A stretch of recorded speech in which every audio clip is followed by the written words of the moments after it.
The letter arrived on a Thursday in February, which Martha Alcott would later say was the cruelest kind of timing. Too cold to plant anything new, too far from spring to hold on to any reasonable hope. It came from a man named Harold Tanner, of Oregon City, Oregon, forwarded through a Methodist church in Columbus that had taken to passing correspondence between people with nowhere else to send it. The notice Harold had placed in 3 different newspapers had been brief. Respectable landowner, 44 years, seeks wife of Christian character. Widower. No children at home. Experienced homemaker preferred. Martha had read it 6 times before she wrote back. She had read her own letter 4 times before she sealed it. She had described herself with almost painful honesty. Her age, 33, her faith, Methodist, sincere, her hands, capable, her cooking, functional, occasionally good, her character, not extraordinary, but steady. She said she was a widow. She said she had lost her husband Robert to a fall from the barn roof in April of last year. She said she was not afraid of hard work, because she was not, and she said she was looking for a fresh beginning, because she was, and she wrote it all out in the careful slanted hand that her schoolteacher mother had beaten into her, and she meant every word. She did not mention Clara, who was 12 and already knew how to read Latin. She did not mention Samuel, who was 9 and had his father's exact way of going quiet when he was afraid. She did not mention Nora, who was 4 years old and still reached up for Robert in the night sometimes, calling softly for a man who could not answer. She told herself she would explain in person, that a man could refuse words on paper who might not refuse a woman standing in front of him, that the children, seen in full, Clara's steadiness, Samuel's quiet industry, Nora's small serious face, would speak in ways she could not, that love was something that could be persuaded into existence by the reality of a thing, if the thing was real enough. Harold wrote back in March. He said yes. Martha sold the Ohio farm in April. She kept Robert's Bible and his pocket watch and his mother's wedding ring, which she wore on her right hand because she could not bring herself to put it away and could not bear to put it back where it belonged. She packed everything else, everything that mattered, into 2 trunks and a canvas bag. She told no one her plan except her neighbor Mrs. Potts, who cried and called her foolish and pressed 6 jars of pickled beets into her arms at the last moment, as though beets might protect her from whatever lay ahead. They joined the wagon train at Independence, Missouri, on the 14th of May, 1852. There were 23 wagons, 81 people. 6 of them were Martha, her children, a driver she had hired named Benjamin Croft, who was 19 and more willing than experienced, and 2 oxen she had purchased with the last of Robert's savings, solid animals, not young, but steady in the way she had been told to look for. What she did not know then, what none of them ever quite knew before they started, was that the trail would not test the part of her she was most afraid of losing. It would test the part she didn't even know she had. The first thing that broke was the left rear wheel on the wagon. 11 days out of Independence, somewhere along the Platte River road where the country goes wide and flat, and the sky becomes the most overwhelming thing in any direction. It did not break all at once, which would have been simpler. It cracked, a sound like a tree branch giving way in a slow wind, and then held for another half-day while Martha willed it not to fail and prayed in a quiet, steady voice that she kept just below hearing. It failed at sunset, just past a shallow creek crossing that had already cost them 2 hours of pushing and cursing and Benjamin's left boot, which had been sucked clean off his foot by the Platte mud and never recovered. The wagon listed hard to the right. Nora slid across the bench and Martha caught her one-handed. The other wagons kept moving, not because they were cruel people, because stopping was its own kind of dying on the Oregon Trail, and every family on that road had already made the calculation before they left Missouri. You could not save everyone. You could only keep moving and pray the ones who fell behind found a way to catch up. Captain Aldred, who ran their company with the grim competence of a man who had already crossed this country twice and seen too many things go wrong to be surprised by any of them, came back on horseback to assess. He was 51 years old with a gray beard and the kind of eyes that had made peace with hard truths a long time ago. He looked at the wheel. He looked at Martha. He looked at Benjamin, who was standing in the mud in one boot. "I've got a spare rim in the supply wagon," he said, "but I've got 17 other families to keep moving. Your driver capable of making this repair?" Benjamin looked at the wheel. Benjamin looked at Martha. He had listed his skills when she hired him as capable, willing, and knows which end of a hammer to hold, which was a description that was holding up in some respects and not others. "Of course he is," Martha said. She said it before she'd finished the thought. She said it the way she had learned, in the weeks after Robert died, to say things, with the kind of certainty that becomes true because you refuse to let it be otherwise. Benjamin replaced the wheel by lamplight while Clara held the lantern without being asked, and Samuel handed tools and anticipated what was needed next, with the instinctive helpfulness of a boy raised on a working farm. Nora fell asleep in the wagon under a quilt that still smelled like Ohio. Martha sat on the wagon tongue and watched, and did not cry, which was not because she had nothing to cry about.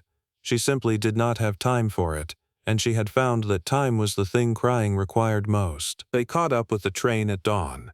The morning air smelled like wet grass and the distant hint of something alkaline that was going to get worse as they moved west. Martha took the reins from Benjamin and clicked her tongue at the oxen, and they moved forward without complaint because oxen, unlike people, do not need to be persuaded. Captain Aldred said nothing when they rejoined the line, but his wife Ruth, who was a woman of 48 with a forthright quality that Martha had come to rely on the way you rely on a good compass, brought her a biscuit and a small cup of coffee before the company had fully started moving and said quietly, "You've got more sand than most of the men in this company." Martha ate the biscuit. She thought about Harold Tanner in Oregon City, who thought he was getting a woman alone. She had not written to him since independence. There had been nothing to write that she was ready to say, and she had been taught by her father, who was a minister, that a letter written from the wrong place in your chest was worse than no letter at all. By the time they reached Chimney Rock, that improbable column of stone rising 400 feet out of the Nebraska plain like something the earth had simply refused to let go of, they had been on the trail for 5 weeks, and Martha had developed a new relationship with suffering that she would not have been able to describe to anyone who hadn't walked the same road. It was not that the pain diminished. Her feet had blistered and healed and blistered again until the skin on her heels was something she no longer thought of as her own. She had walked most of the miles beside the wagon because the oxen were already working at the limit of what could be asked of them, and adding her weight was something she would not allow herself to do.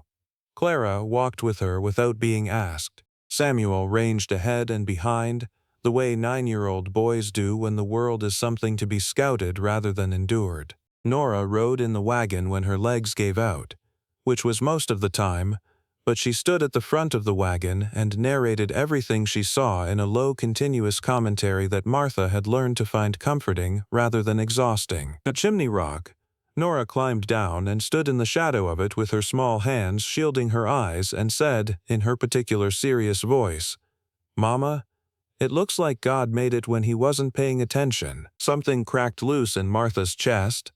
She laughed, really laughed, for the first time since Robert fell, and it surprised her so much that she had to sit down on a rock until it finished, and Clara sat down beside her and didn't say anything, which was exactly right. What Martha had developed over those weeks was not tolerance for pain.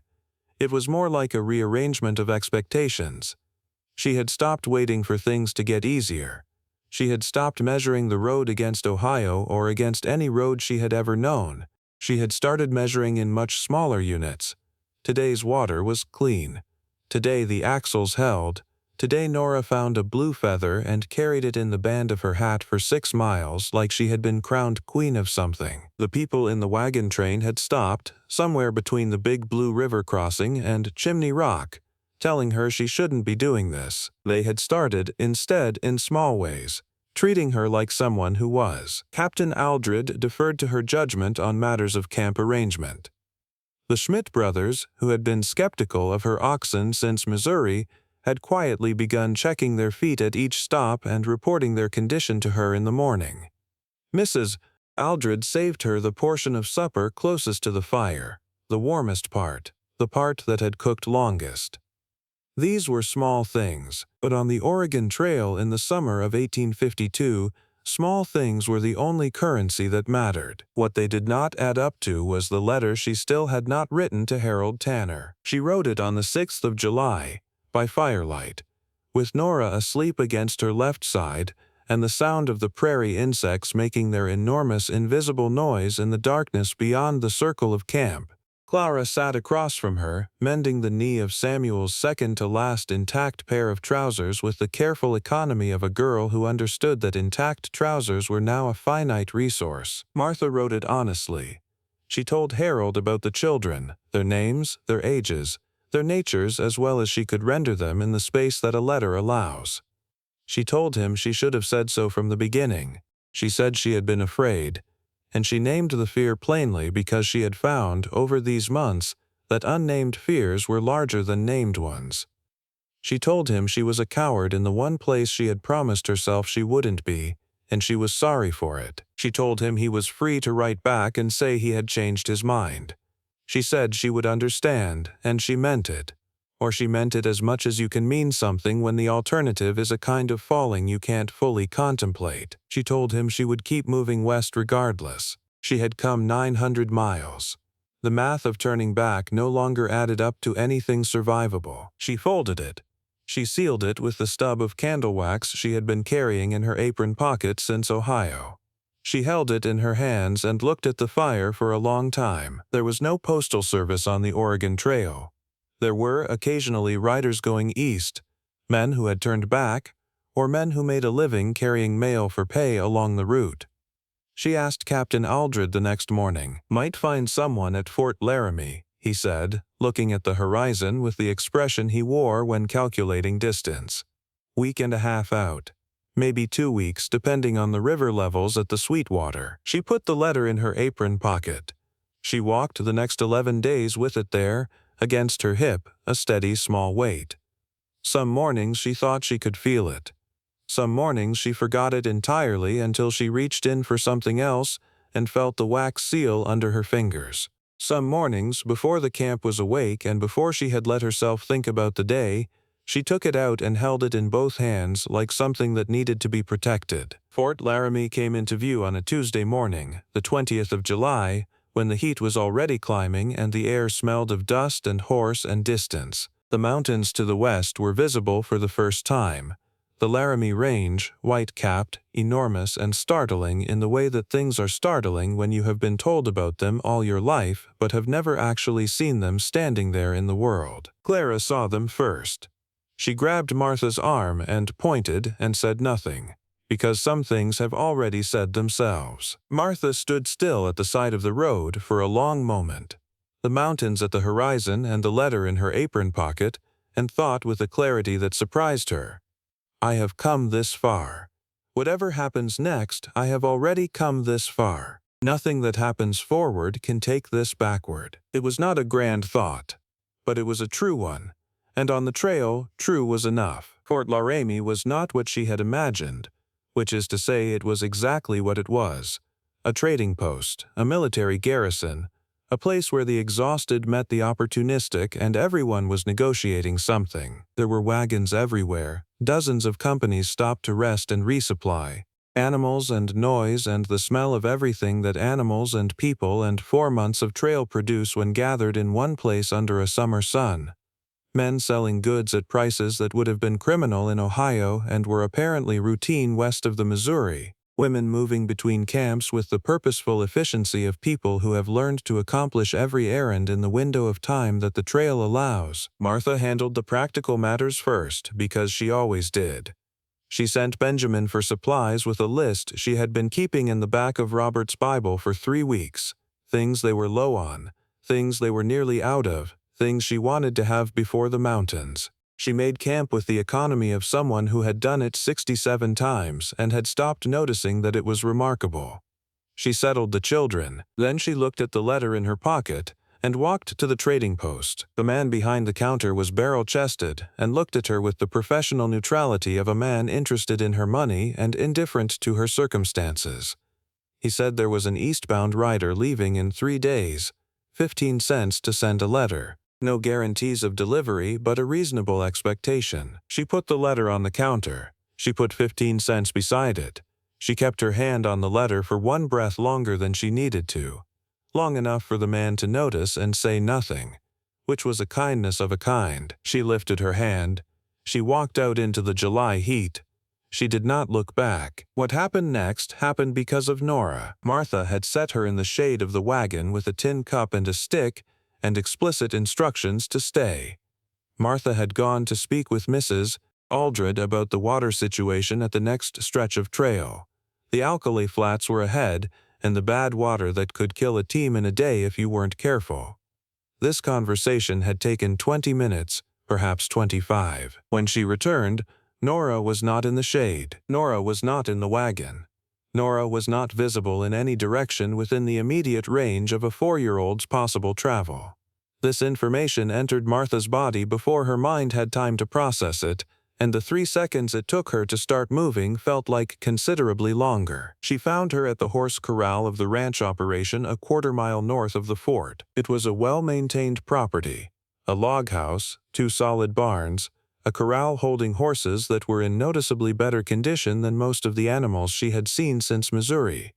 Someone had planted a kitchen garden on the south side of the house and was actually tending it. There was a flagpole with no flag on it, which struck Martha, later, as oddly affecting, the way an empty frame on a wall is somehow more present than a full one. Nora was standing at the corral fence with her small hands wrapped around the top rail, watching the horses with the particular intensity she reserved for things that had her complete attention.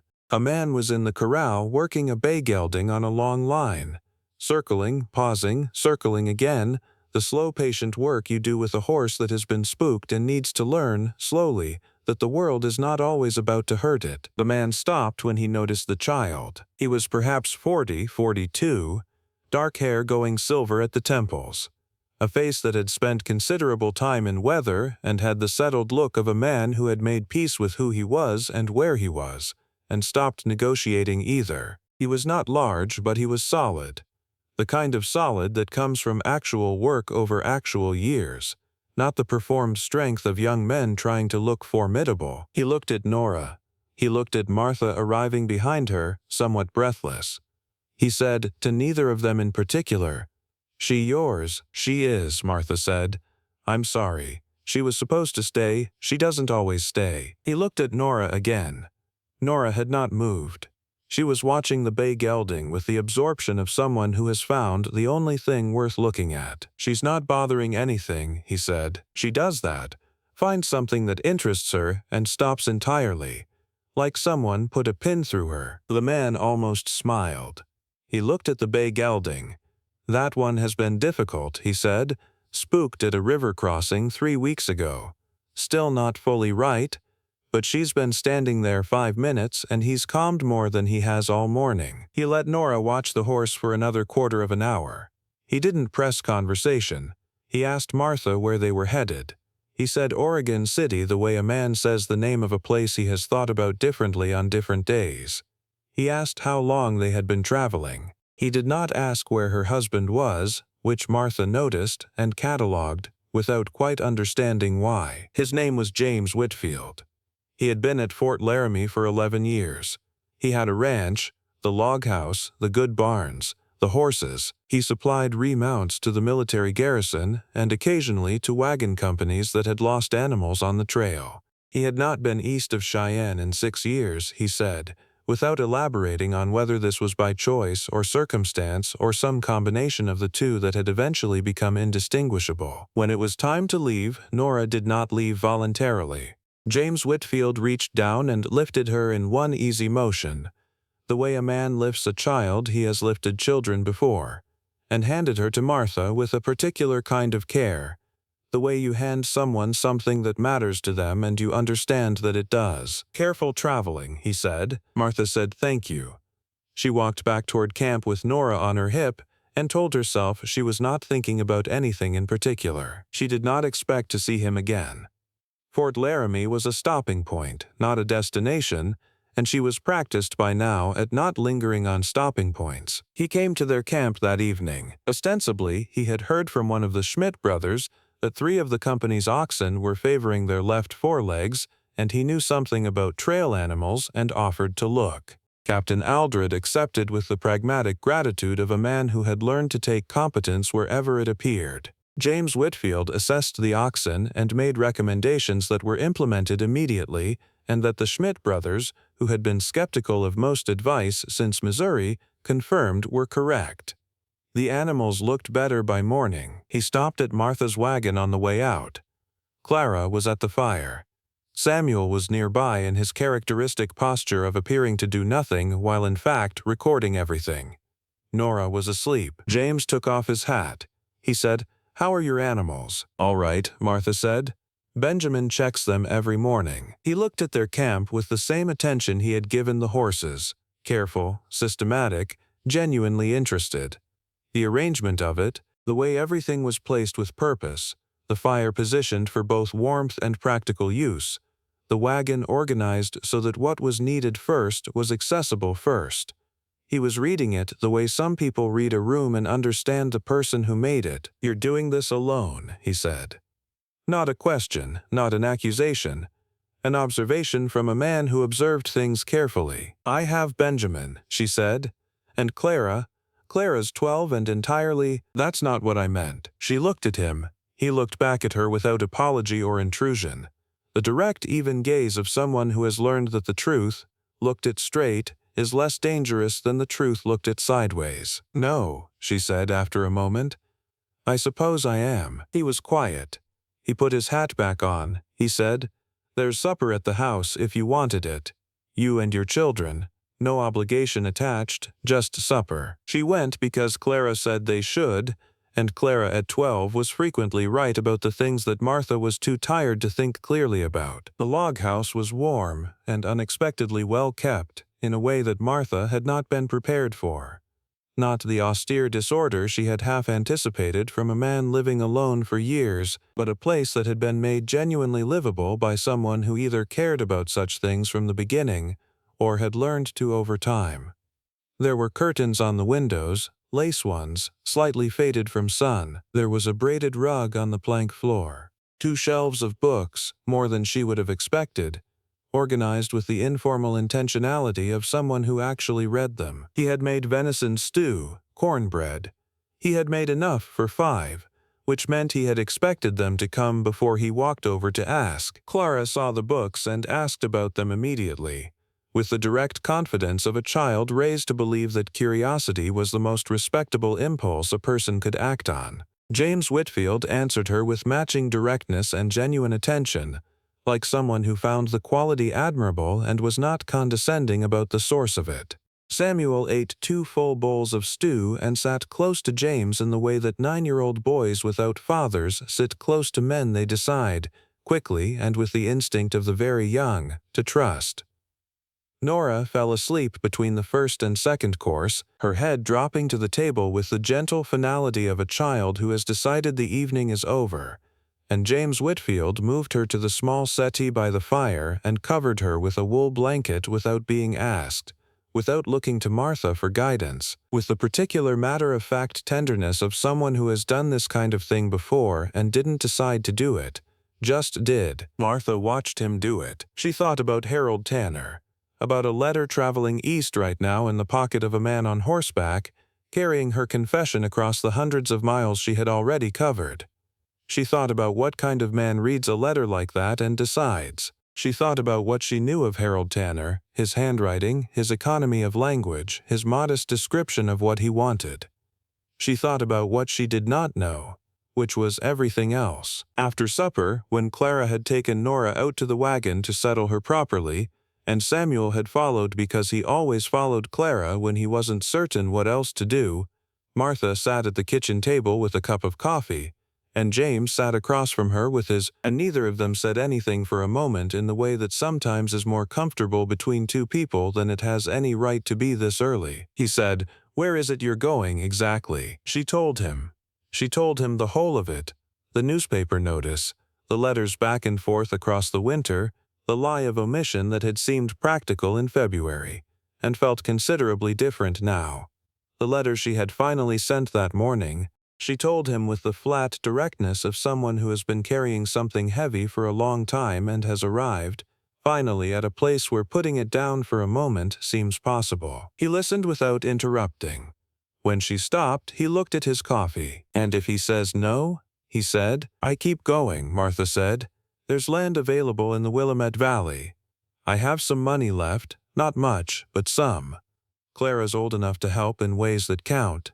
Samuel's strong for his age."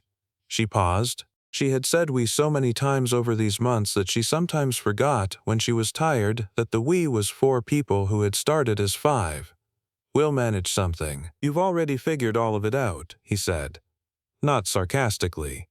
Almost like a man being told something surprising about the world. "I've had a lot of miles to think," she said. He looked at the fire. He looked at his coffee. He said, "There's work here if you needed it. For you and your driver both. If the situation—" He stopped.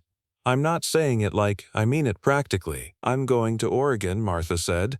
Not unkindly. Not apologetically. Clearly. "I know," he said. "I'm just saying, in case." She walked back to the wagon that night beneath a sky that was doing what the Wyoming sky does on clear summer nights, which is to be so full of stars that it becomes, itself, a kind of argument. The mountains were visible at the horizon in the dark. She thought about the words "in case." She thought about curtains faded from sun. She thought about hands that moved a sleeping child without waking her. She did not sleep well, which was not unusual. It had been a long time since sleep came easily or stayed the full night. Their last morning at Fort Laramie. The company was due to move at 8.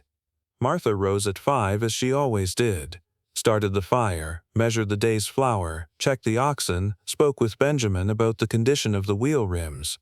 She thought about nothing that she would admit to thinking about. James Whitfield appeared at 6:30 with a wrapped package.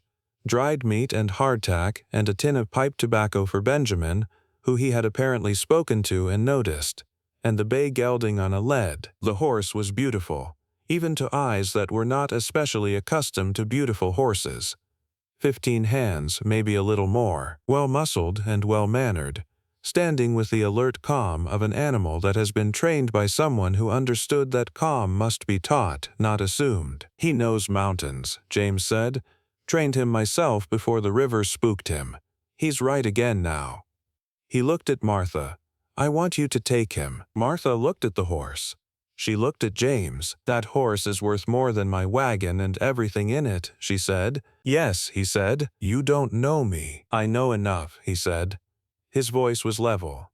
Not performing certainty, simply certain. "I know the way your camp has been laid out every morning for 2 days. I know how your children look at you when they think you're not watching. I know you walked 1,100 miles on your own, and you're about to walk another 1,000, and you haven't asked a single person on this trail for anything you didn't already need." There was a silence then. Not the silence of discomfort, but the silence that settles around things that have been said correctly and need a moment to land. "I can't take your horse," Martha said. "You can," he said, "and you're going to." As though it were simply so. She was going to say no again. She was standing there with the word ready and her jaw set and every reasonable argument she possessed lined up behind it. Samuel appeared from behind the wagon.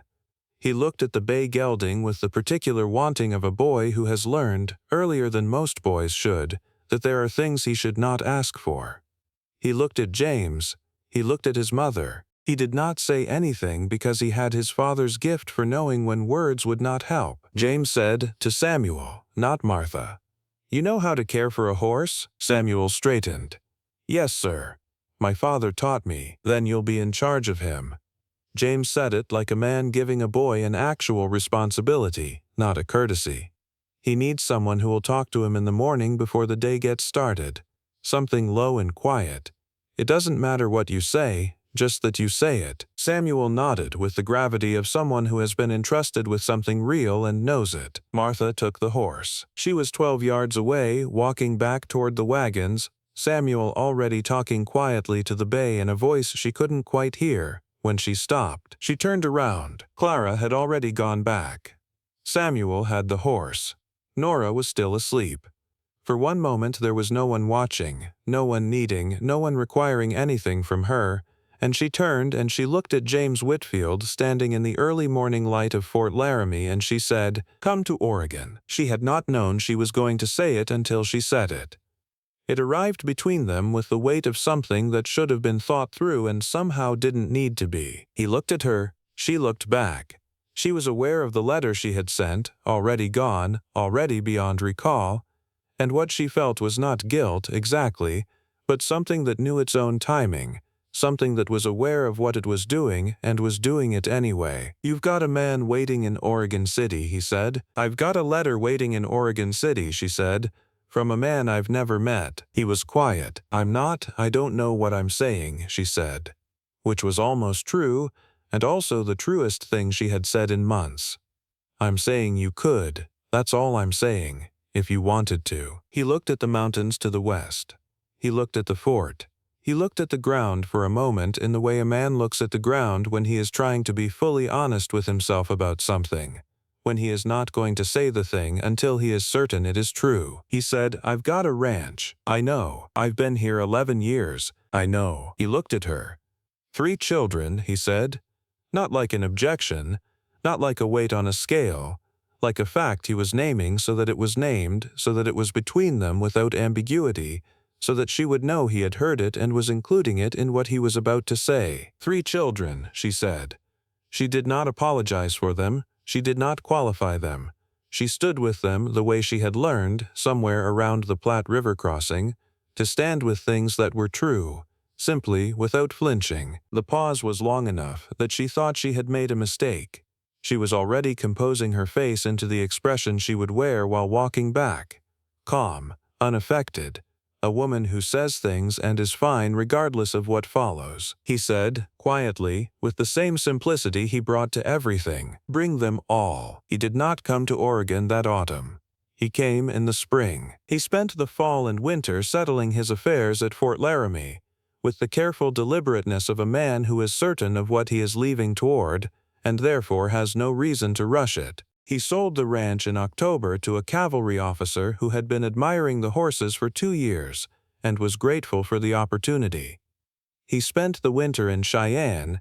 He wrote letters, long ones, to Martha, though they could not catch up to her on the trail, and so arrived all at once in Oregon City in February in a bundle tied with cord, 9 months of correspondence delivered in a single afternoon, which was a strange and particular way to come to know someone. Martha had 40 acres in the Willamette Valley by November. She had gotten the land with a combination of the money she had left and a provisional arrangement with a land agent who had seen, she suspected, enough trail widows to know that women who had walked 2,000 miles were a reliable investment.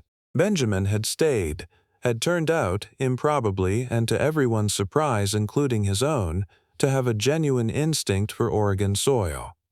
Clara had turned 13 in January and was already the person that 3 neighboring families came to when they needed something done correctly. Samuel talked to the bay gelding every morning before breakfast in a low voice, exactly as he had been instructed, and the horse was sound and well and seemed to have forgiven the river entirely. Nora had started prefacing most of her sentences with "I decided," which was alarming in a 4-year-old and entirely characteristic of this particular 4-year-old. James arrived on the 14th of April, 1853. He came on horseback with 2 horses and a trunk, and he arrived at the 40 acres in the late afternoon when the light in the Willamette Valley was doing the thing it does in spring, all gold and blue, everything edged with it, the mountains to the east catching the last hour of sun. He stood at the edge of what Martha had made of the fall and winter, and he looked at it for a long moment without speaking. "You didn't wait," he said. "No," she said. "I generally don't." He looked at her. The distance between them was 7 feet, maybe 8, the length of a kitchen table.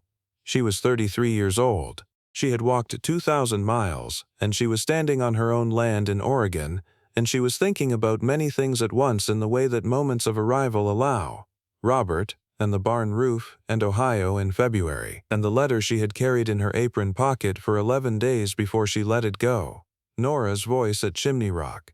The specific weight of a bay gelding on a rope. the way a man lifts a sleeping child and covers her with a blanket without looking to be asked. She was thinking about the phrase, bring them all. She was thinking about what it means to be looked at fully. Flour sack letter and blistered feet and 3 children who are not convenient, and told that all of it is welcome. I'm glad you came, she said. James said, I was always going to. Harold Tanner had written back in October. A gracious letter, more gracious than she had probably deserved, and kinder than she had prepared herself to receive. He said he understood. He said he wished her well. He said he hoped the children were healthy, and that Oregon was everything she had needed it to be. He signed it yours respectfully, which was the right phrase, the exact right phrase, and she had folded it and placed it inside Robert's Bible next to a wildflower she did not remember pressing. She found James's letters, all 9 months of them, on a February afternoon when the Willamette rain was making itself known against the roof of the house she was still finishing. She read them in the order they were dated, the way he had intended. Some were long, some were only a paragraph, some were a single sentence. All of them were honest in the way that becomes possible when you have time and distance and no face in front of you requiring anything specific. The last one was dated April 8th, 6 days before he arrived. It said, I have been thinking about what it means to be certain of something. There is not much in my life I have been truly certain of. I am certain of this. A woman who walks 2,000 miles for her children and does not turn back is the kind of person who makes a real place out of 40 acres of Oregon mud. I would like to be in that place. I would like to be useful to it. I would like to be, in whatever way she will allow, of some use to her. She put the letter down. She looked out the window. The mountains were just visible at the edge of the sky, the way they are on clear evenings in the valley, distant, white-capped, enormous, no longer surprising in their existence but still, even now, capable of stopping her mid-thought. She was certain, afterward, that she had not cried, but the corner of that last letter was slightly warped in a way she could not otherwise account for, and she never mentioned it to James, and James never mentioned it to her. And between them this became one of the things that did not need to be said because it had already been understood. Some things are like that. The ones that matter most, usually. She kept a diary the entire length of the trail. It is in no archive that has been found. But somewhere, in a trunk or a box or on a shelf in a house that may or may not still be standing in the Willamette Valley, there is a woman's handwriting on paper that survived 2,000 miles tucked into the back of her late husband's Bible, and the last entry is dated sometime in the spring of 1853, and it says only this, "We are all here. We are all whole. He came, that was enough. That was, in the accounting of things, more than enough. That was everything."